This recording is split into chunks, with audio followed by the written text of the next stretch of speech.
अस्सलाम वालेकुम। दोस्तों मैं हूं शारिक खान और आपको वेलकम करता हूं अपने यूट्यूब चैनल एग्डॉक्स में। उम्मीद करता हूं सब लोग खराफियत से होंगे, ईमान और सेहत की बेहतरीन हालत में भी होंगे।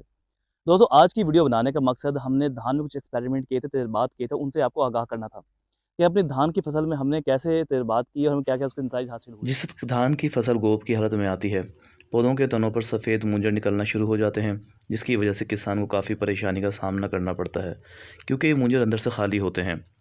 इनकी तादाद ज़्यादा होने की सूरत में किसान को मजमूई तौर पर पैदावार में कमी का सामना भी करना पड़ता है। सबसे पहले तो हम ये जान लें कि ये निकलते क्यों हैं और इनका कंट्रोल कैसे मुमकिन है। दोस्तों इसमें सबसे पहली वजह होती है तेज़ मौसमी हालात, जिनकी वजह से कुछ वैरायटियाँ इस मौसमी हालात के मुताबिक अच्छा परफॉर्म नहीं कर पाती। जैसे कायनात 11-21 वगैरह की वैरायटियाँ, ये 1509 भी शामिल हैं। इस सूरत हाल को एबीएस कहते हैं, यानी कि abiotic stress, atmosphere biotic stress कहते हैं।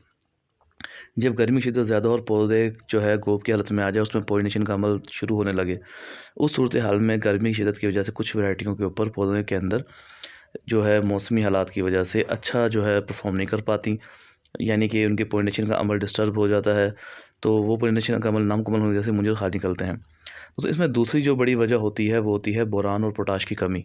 इस सूरत हाल में भी पौधे के ग़िज़ाई अज़ा या ग़िज़ाई की कमी की वजह से मुंजर खाली रह जाते हैं, क्योंकि आप जानते हैं कि बोरान का काम है पौधे के तने तक खुराक को फल तक पहुँचाना, यानी कि तने से जो खुराक बनती है उसको फल तक लेकर जाना।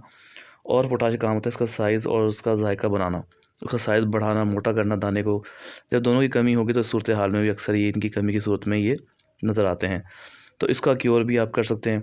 और उसकी तीसरी वजह होती है तने की सुंडी। जब तने की सुंडी इसको निचले हिस्से को डैमेज करती है, नुकसान पहुँचाती है तने को, तो इसमें मौजूद जो अंदर मूंजर बन चुका होता है, जो अंदर इसका सिट्टा बन चुका होता है, वो खुराक ना मिलने की वजह से, क्योंकि उसकी खुराक का सिलसिला बंद हो जाता है, तो मूंजर अंदर से खाली रह जाते हैं और ऐसे ही निकल आते हैं। इसके लिए अगर तरीक़ाकार बड़ा अच्छा-सा है। इसका तरीक़ाकार ये है इसको पहचानने का कि अगर आपकी फसल एबायोटिक स्ट्रेस की वजह से डिस्टर्ब हुई है, या आपको तने की सुंडी का अटैक की वजह से ऐसे मूंजर निकल रहे हैं, तो आप तने को, जो मूंजर है, इसको इसके तने से पकड़ के इसको थोड़ा-सा इसको ज़्यादा ज़ोर लगा के खींचें। अगर जो ये तने की सुंडी की वजह से अटैक हुआ है, तो आपका मूंजर बआसानी तने को छोड़कर बाहर आ जाएगा और आप उसके एंड पे एक डैमेज का निशान देखेंगे, बाकायदा डैमेज देखेंगे उसको। अगर ये एबायोटिक स्ट्रेस की वजह से मसला आता है, तो उस सूरत हाल के अंदर भी आपको पता लग जाएगा कि क्यों इस वजह से मसला आया है, क्योंकि वो उसमें से निकलेगा नहीं, वो सख्ती से अपने तने के साथ जुड़ा रहेगा। तो तने की सुंडी का हल भी यही होता है कि हम दानेदार का इस्तेमाल करते हैं। तो अच्छा, हमने इसके अंदर ये तीनों का मसला का हल क्या है। बात कर लें एबायोटिक स्ट्रेस की, यानी कि जो एटमॉस्फेयर बायोटिक स्ट्रेस पौधे के ऊपर आता है, उसका तरीक़ाकार क्या है। देखिए, ये मौसमी हालात की वजह से होता है, इसके ऊपर आपका कंट्रोल नहीं है, लेकिन बवक्त बिजाई पोटाश देने से इसको काफ़ी हद तक क्योर किया जा सकता है। दूसरी बात आती है बोरान और पोटाश की स्प्रे की। तो जब आपकी फसल गोब पे आने लगती है, तो फसल को गोब पे आने से पहले ही आप 15-15 दिन के वक्फे से बोरान और पोटाश के स्प्रे करवा दिया करें।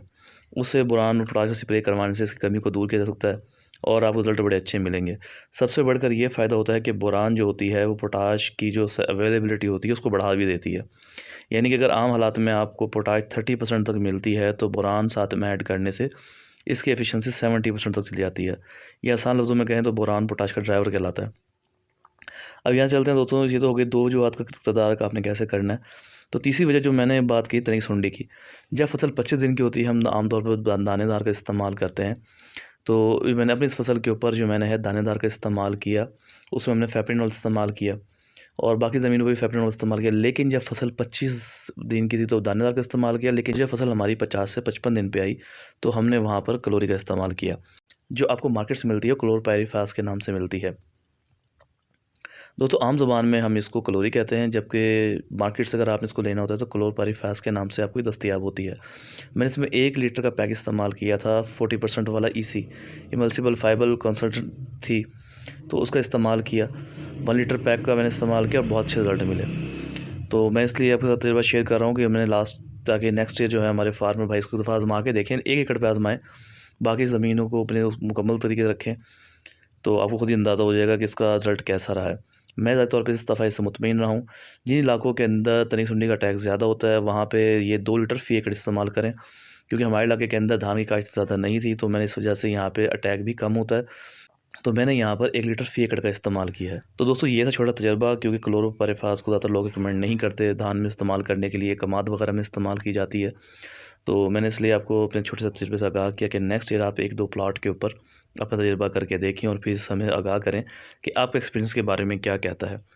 और ये जैसा कि आप देख रहे हैं कि धान माशाल्लाह बन के तैयार हो चुकी है, पक चुकी है और इस वक्त जो है यहाँ पे हमारे इलाके में झड़ाई का अमल चल रहा है। मैं भी अपनी धान निकलवा रहा हूँ और माशाल्लाह जैसा कि आप धान देख रहे हैं बहुत खूबसूरत और बहुत अच्छा जो है इसका दाना बना है। तो इंशाल्लाह ये 2-4 दिन में जैसे ही प्लॉट कंप्लीट हो जाएगा, इसकी झड़ाई मुकम्मल हो जाएगी, तो मैं इसकी आपको पैदावार से भी आगाह करूँगा कि इसकी और उसके बाकियों की पैदावार में क्या फ़र्क रहा।